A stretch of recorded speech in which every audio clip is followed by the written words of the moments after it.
يوجد ملايين الأنواع من الحيوانات في العالم، لكن بعض هذه المخلوقات غريبة لدرجة أنك لن تصدق أنها حقيقية. في هذا الفيديو سأعرض لك أغرب 10 حيوانات على كوكب الأرض. استعد، لأنك على وشك أن تدهش.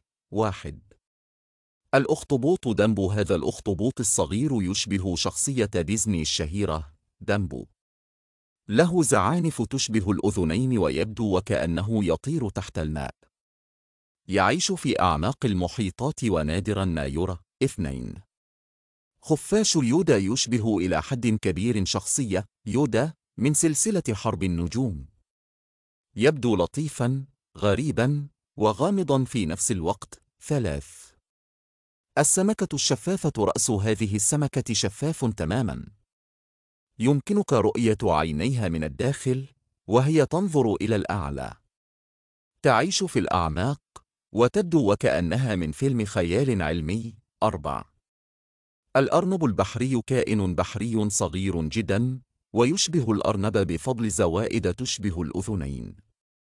يبدو لطيفا لكنه في الحقيقة سم. 5.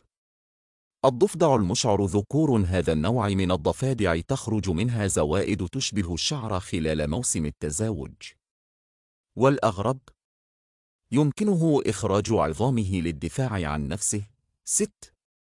الروبيان السرعوف. صغير الحجم لكن ضرباته سريعة لدرجة أنها قد تكسر الزجاج، كما يمكنه رؤية ألوان لا يستطيع الإنسان رؤيتها. 7. سمكة تمشي. هذه السمكة لها زعانف تشبه الأرجل وتستخدمها للمشي على قاع البحر. بعض أنواعها يمكنها القفز في الهواء. 8. الماعز المغمى عليها. عندما تخاف هذه الماعز تسقط مغشيا عليها. عضلاتها تتجمد لعدة ثوان ثم تنهض من جديد. مشهد غريب ومضحك في نفس الوقت. 9.